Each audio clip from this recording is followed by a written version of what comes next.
Hello, knowledge seekers. In this episode of 20-Minute Books, we delve into the eye-opening narrative of Myanmar's Enemy Within by Francis Wade. This book dissects a harrowing chapter in the history of modern Myanmar, a violent backlash against the Rohingya Muslims. Wade's account commences with the harrowing events of 2012 and 2013, guiding listeners through the intricate web of historical animosity towards Muslims in the region.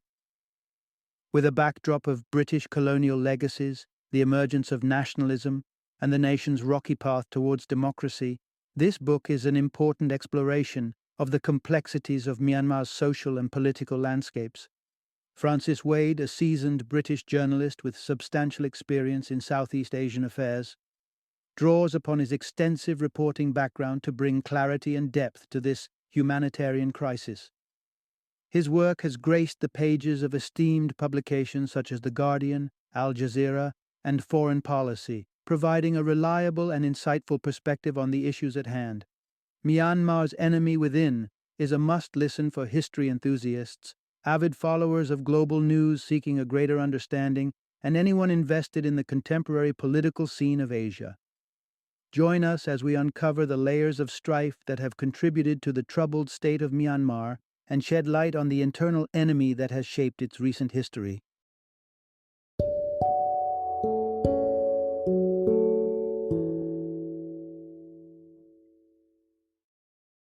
Myanmar's Enemy Within: Buddhist Violence and the Making of a Muslim.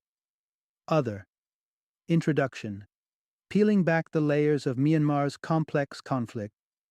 Imagine a nation poised on the brink of freedom, casting off the shackles of a repressive military junta. The allure of democracy whispers promises of peace and harmony. Yet, as the world watches, a shadow looms and violent waves crash. This time, not from the expected quarters, but from within the Buddhist majority against their Muslim compatriots. This is the perplexing and heart-wrenching transformation of Myanmar. The story you might have heard of peaceful Buddhists and democratic aspirations is more intricate than it seems. This narrative unfolds the truth behind the headlines, revealing the insidious undercurrents of historical conflict and prejudice. It's a tale that questions the chains that have bound a simmering ethnic discord and how the winds of change, democracy itself, unrealistically heralded as a solver of deep-rooted animosities, may have further fanned the flames of enmity. In this exploration, discover the unexpected and unfortunate metamorphosis of victim into aggressor, in a country where the word enemy has become an identity miscast upon its own people. You'll grapple with the stark reality that many Buddhists view Muslims as antagonists to the nation's integrity.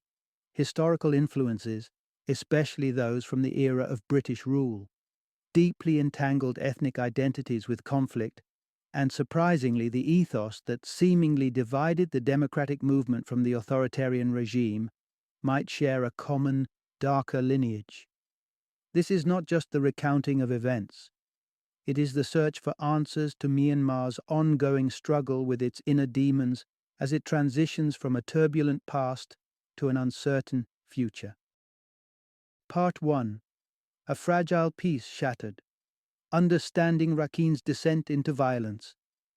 The tranquil facades of fishing villages, the intertwined lives of Buddhist and Muslim neighbors. This was the norm in Rakhine State, a region where the fabric of community was woven from shared experiences. In the capital, Sitwe, a richer tapestry of coexistence was evident. Marketplaces buzzed with the barter of traders from both faiths. Children's laughter mingled in schools, and even families were bound by marriage across religious lines. Yet in the simmering summer of 2012, this harmony was riven. Underneath the seasonal heat, a darker tension brewed, one that would set the stage for a conflagration of violence, spurred on by fear-mongering and accusations. Armed groups roved the streets, and where once there was unity, the grim sight of homes ablaze and communities torn asunder became the narrative. The key message in this chapter is, the transition from dictatorship to democracy was a catalyst for the anti-Muslim violence in the summer of 2012. At the heart of the conflict were the Rohingya, a Muslim minority whose claim to being Myanmarese was fervently contested by the Rakhine Buddhist majority. To the Rakhine, the Rohingya represented not just unwelcome settlers from foreign lands, but an existential threat, a breach in the Western Gate, symbolizing the last stronghold before an imagined encroachment of Islamic influence. The onset of violence wasn't just a spontaneous outburst, it was deeply entrenched in the seismic political shifts rattling Myanmar. Transitioning from a six-decade military rule to a fragile democracy between 2011 and 2015, minority groups previously repressed by the iron fist of dictatorship now saw a glimmer of opportunity for self-assertion. The Rakhine Buddhists, however, perceived this newfound minority activism as a direct assault on their dominance, kindling fear and leading to drastic, destructive actions. This episode of unrest wasn't an isolated event, but a grim reminder of deeper societal fractures and a testament to the precarious balance Myanmar faced as it navigated the challenging transition from autocracy to an inclusive democracy. Herein lies a story not just of a country's journey, but also of the enduring complexities beneath the veneer of collective peace. Part 2. Freedom of speech becomes a double-edged sword in Rakhine State. As the world watched Myanmar transition toward democracy, unexpected stories of violence began to surface, the kind that raised disconcerting questions about the true nature of the hostilities in the region. As the summer of 2012 unfurled with its merciless heat, so too did an unsettling sequence of violence in Rakhine State, beginning with the tragic fate of a Buddhist woman and spiraling into indiscriminate acts of reprisal that bore the marks of pent-up extremism. The key message in this chapter is: extremists took advantage of newfound freedoms to target the Rohingya with ferocity. The first account pinned the violence on the egregious act against a Buddhist seamstress, which appeared to many as the spark for the subsequent hate-fueled retribution. However, a deeper, more malicious intent seemed to underlie these events, as the Buddhist populace was increasingly instilled with a belief that these acts of violence were not isolated, but part of a broader Muslim plot to expel them from their lands. In 2011, even as daily life exhibited calm, undercurrents of division were already brewing among intellectuals and leaders within Buddhist circles. They convened, they postulated, and ultimately they set forth an incendiary theory that questioned the legitimacy of the Rohingya identity. They condemned it as a contrivance, a gambit for territory that was not theirs by right. Buddhist publications, unheard in such candid form since before the days of military dictatorship, suddenly sprang to vivid life with tales of treachery and existential threat. They did so unchecked by government censors who, under the staunch rule of the military, had once reined in such narratives for the stability of their dominion. It seems, then, that with democracy's dawn came the unrestrained voice of extremists, eager to seize the opportunity to propagate fear and fuel division. The censorship that had stifled free speech was lifted, which doubtless meant progress, but it also unwittingly unlatched the gates for an influx of propaganda aimed at the Rohingya, painting them as enemies to the land and its people. This chapter of Rakhine's tale speaks to the bittersweet consequences of a nation's journey toward liberty, a poignant reminder that freedom, without the pillars of tolerance and understanding, can be wielded as weapon rather than a tool for unity. Part 3. From isolated incidents to widespread chaos, Myanmar's escalating violence. In the wake of the violence in Rakhine State, the fragile veneer of societal harmony in Myanmar began to crack on a nationwide scale. The tension between Rohingya and Buddhists, initially confined to certain regions, spilled over, spiraling into a cycle of aggression and retribution that spread fear and suspicion across communities. In this chilling narrative, we learn how the conflict was depicted lopsidedly in the media. Buddhists were often painted as beleaguered defenders, while the Rohingya were cast as aggressors, branded as terrorists. These portrayals fueled an already volatile situation, weaving together local strife with the broader fabric of international terrorist threats. The key message in this chapter is anti-Muslim violence permeated the whole of Myanmar, with ripples felt long after June 2012. The aftermath of the Nasi neighborhood's destruction saw a troubling statement from the nation's president, explicitly excluding the Rohingya from the umbrella of national concern, casting them as outsiders. Subsequent violence in October underscored a grim reality. Despite the ostensible law enforcement presence, Rohingya villages fell prey to attacks that swelled the population of refugees living in dire conditions. Stories swirled, hinting at state complicity in the terror, substantiated in part by disturbing visuals of authorities standing by as violence raged. The climate of distrust and fear drove countless Rohingya to seek the dubious safety of camps, while others fell victim to heinous acts like executions. This animosity wasn't contained to the Rohingya alone. Calls for widespread Muslim boycotts led to the death of a Buddhist trader who had dared to conduct business with a Muslim. The tide of anti-Muslim fervor swept through the nation.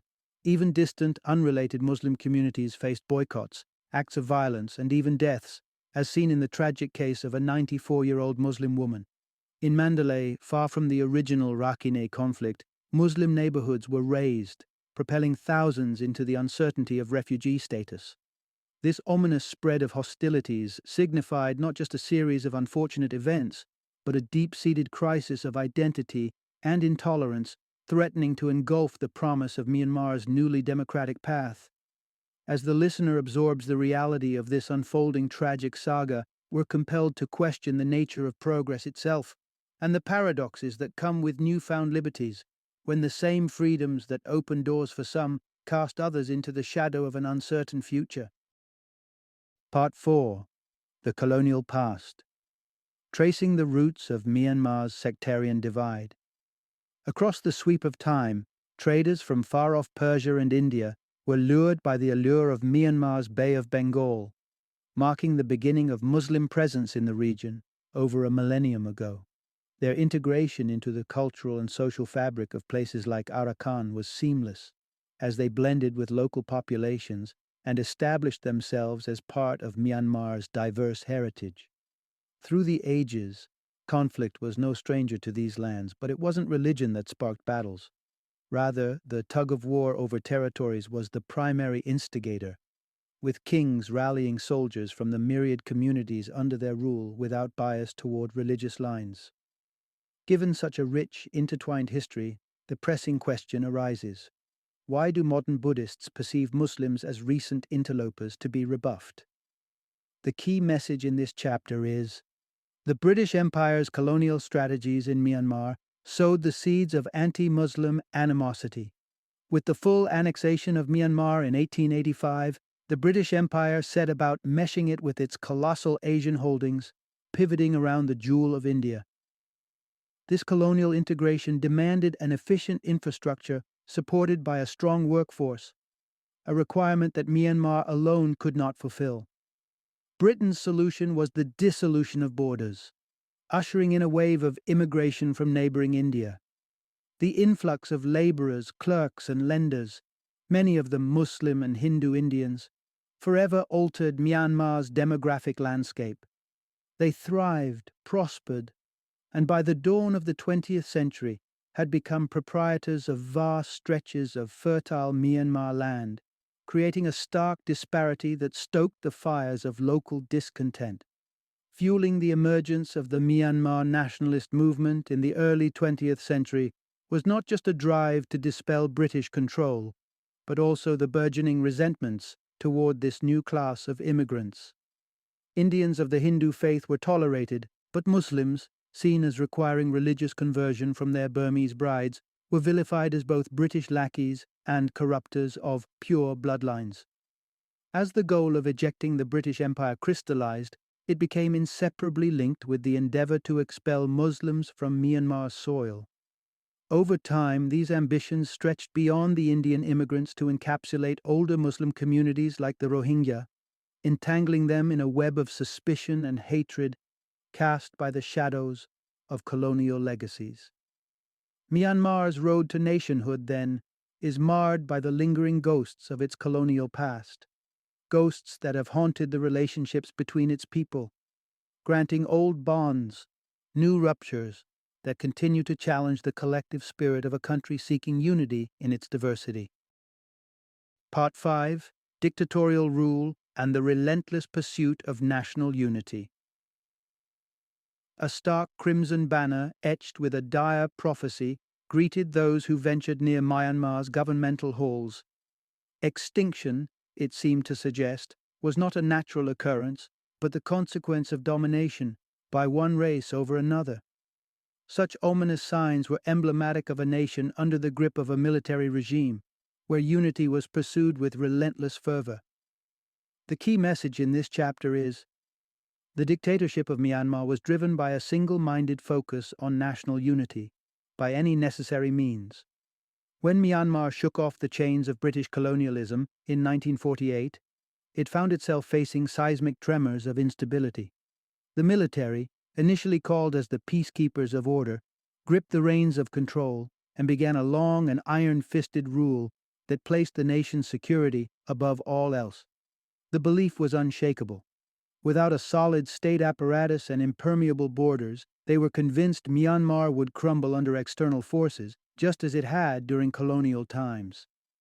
Founded on aspirations of an undivided nation, the military junta echoed a historic slogan of the past: one voice, one blood, one nation. Only through steadfast unity, it was argued, could the lurking, destructive elements, both from within and without, be kept at bay. The dictatorship spun a tale of itself not as a regime establishing a nation, but as a guardian reviving an ancient nation's glory. It painted a picture of a Myanmar that thrived for centuries under the banner of a singular culture and belief system centered around Buddhism. Historical minorities were presented as groups that had seamlessly integrated into this Buddhist majority. However, the British occupation was blamed for disrupting this long-standing unity by introducing groups, particularly Muslims, who resisted assimilation. A narrative with echoes of truth, considering the British penchant for meticulous racial categorization that stoked divisions.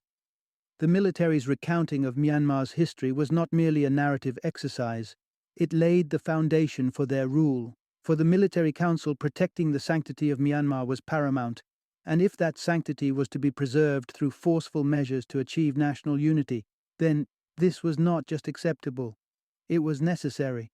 As we journey through this chapter of Myanmar's story, we confront the complexities of a post-colonial nation, striving for unity, wrestling with the divisive remnants of its past, and grappling with the challenges of forming a coherent national identity while under dictatorship's stern watch. Part 6: Questioning Identity. The military's unease with ethnic dynamics. On the cusp of independence in 1948, Myanmar's minorities, nestled along the nation's borders, were buoyed by promises of autonomy, or at the very least, equitable rights alongside the dominant Bamar group. Yet, the dawn of freedom saw these assurances abruptly revoked, leaving a trail of discontent that would lead many to take up arms. The key message in this chapter is: the military regime looked upon Myanmar's rich, shifting tapestry of ethnic identities with a growing apprehension.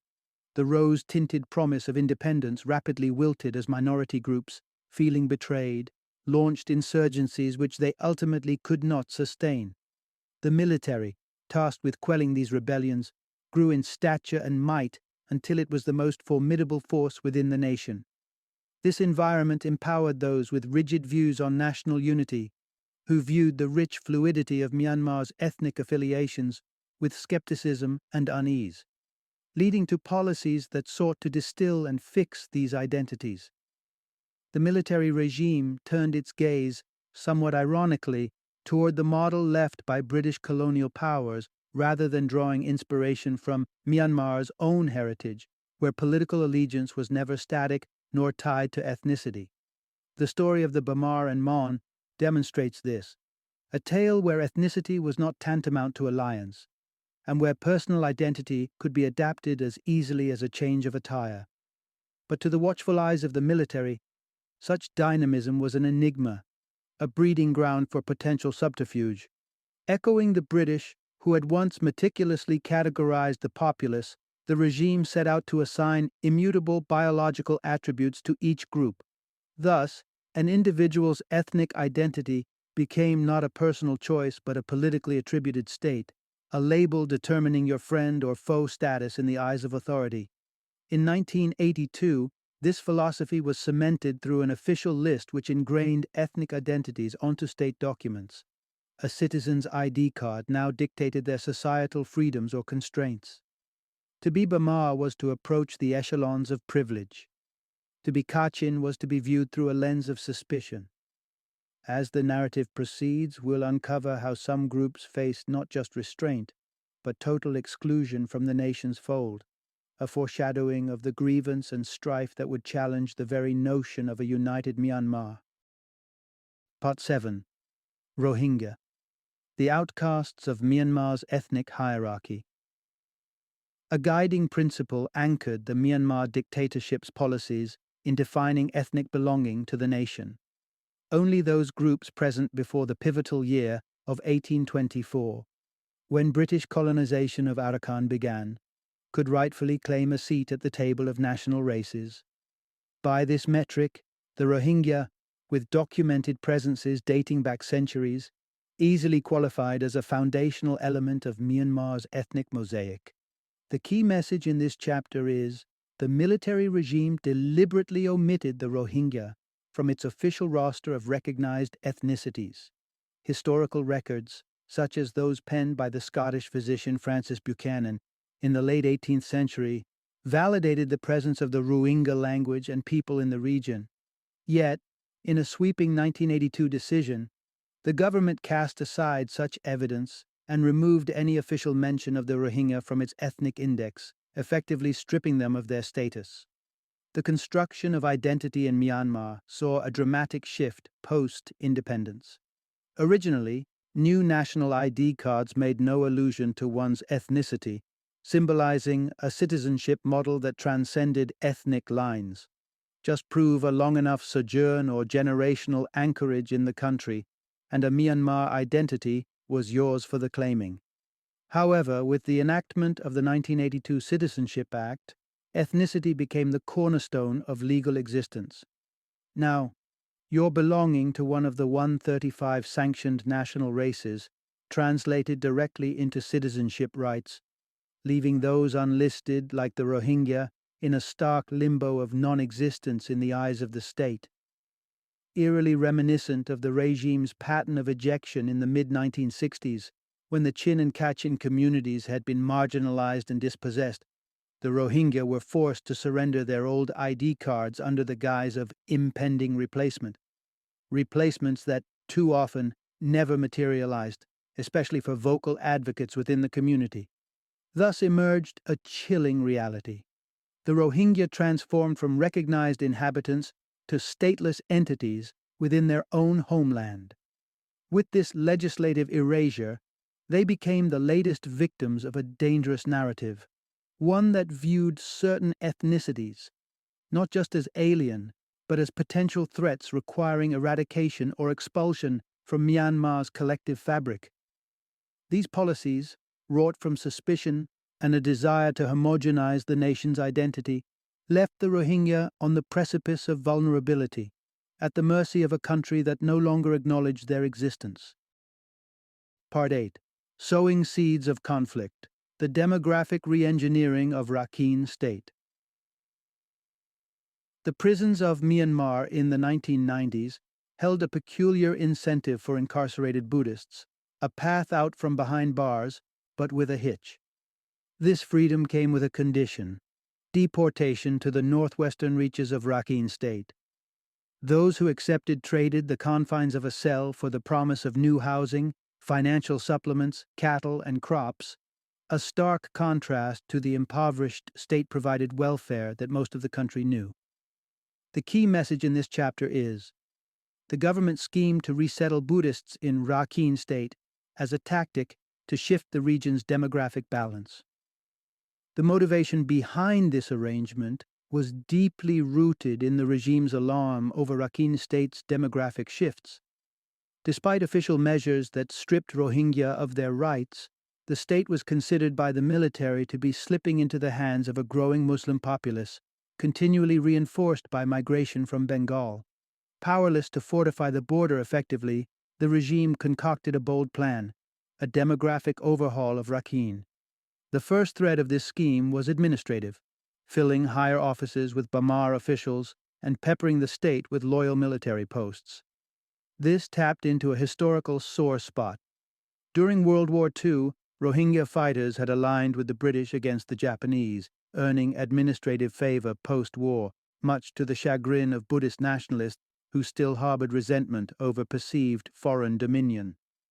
The secondary thrust of the strategy was a concept brainstormed by Colonel Tha Kiao, who saw the Rohingya identification as a veil for a more sinister agenda: the incursion of outsiders under a shared label with the indigenous, a Trojan horse for the eventual Islamization of Myanmar. This plan gained traction among the upper echelon of the military, rooted in the idea that Buddhism was the adhesive of national unity. Islam then was an aberration, serving only to dissolve the nation's homogeneity. By transplanting Buddhists into predominantly Muslim territories, the regime believed they could reinforce the integrity of the nation, bolstering the dominance of the preferred faith. Through strategic resettlements, the government sought not merely to change the face of a region, but to instill a sense of dominance and reclaim what they viewed as Buddhist territory, fueling the ongoing conflict and disrupting a precarious balance in a land already riven with sectarian tensions. Part 9. Democracy's Double Standard. The pro-democracy movement's silence on Rohingya rights observers, including the author, were profoundly shocked not only by the violence inflicted upon the Rohingya and other Muslims in Myanmar, but also by the vitriolic antipathy with which their plight was often met. A chorus of jeers awaited displaced families as they traversed roads bearing the scars of what little life they could salvage, reflecting a burgeoning wave of anti-Muslim sentiment that surged beyond Rakhine State. Yet what was equally bewildering was the apparent indifference emerging from a quarter where advocacy for equality and justice was expected: the pro-democracy movement itself. The key message in this chapter is: the pro-democracy movement notably refrained from rallying to the defense of the Rohingya. Historically, the pro-democracy movement waged a long, relentless campaign against the military's grasp on Myanmar, earning the respect and moral standing within the nation due to the sacrifices of its members. Then why does this group, steeped in the struggle for civic liberties, distance itself from aligning with the oppressed Rohingya? A deep-seated alignment with certain nationalist principles reveals itself even among revered dissidents, such as Koko Gi. Despite personal suffering under the military's yoke, he decisively excludes the Rohingya from his narrative of a liberated Myanmar, vilifying them as a threat to the nation's integrity. This stance resonates throughout the movement, where sympathy for the Rohingya is perceived as an affront to sovereignty. Even Aung San Suu Kyi, the emblematic leader of this movement, tread a path of equivocation, refusing to squarely attribute blame to Buddhist nationalists for the strife and instead alluding to shared culpability between both sides, an assertion that starkly contrasts with the disproportionate suffering of the Rohingya. Suu Kyi's reticence might be rooted in personal bias, but it likely also stems from a pragmatic consideration of the movement's precarious position. As the hard-won reality of open elections unfolds, openly denouncing the popular nationalist rhetoric might alienate a significant portion of its support base. On the flip side, remaining silent risks eroding its standing as a paragon for justice. The pro-democracy movement thus finds itself ensnared in a moral dilemma between principles and politics, a conflict that continues to play out, raising profound questions about the essence of democracy and the values it must uphold, even when faced with uncomfortable truths. Final summary. The turbulent currents of Myanmar's socio-political landscape form a backdrop to an enduring crisis that has seen the Muslim population, with centuries-old roots in the region, cast as outsiders in their own land. This tension reached a violent climax in 2012, exacerbating a divide that has deep historical precedents. The foundation of this animosity can be traced back to British colonization, which planted the seeds of ethnic strife now deeply embedded in the national psyche. Nationalist fervor, steeped in anti-Muslim sentiment, not only shaped the heavy-handed doctrine of the military regime, but also permeated the broader societal fabric of Myanmar. Caught in the crossfire is the pro-democracy movement, whose commitment to equality and justice seems to falter when it comes to the Rohingya, indicative of the broader, shared reluctance across Myanmar society to embrace the Muslim minority as fellow countrymen. The violent episodes that erupted were not just random flare-ups, but manifestations of a centuries-old prejudice rekindled by recent politics. While reports often portrayed these as reactionary defenses, the truth reveals a concerted effort to repel what is perceived as an invasive force, despite the Rohingyas' long-standing presence in the nation. In summarizing these insights, we confront a sobering reality. Myanmar's internal conflict is not merely a recent phenomenon, but the revival of a historical divide. This conflict continues to challenge the nation's commitment to its diverse roots and the universal principles of democracy and human rights.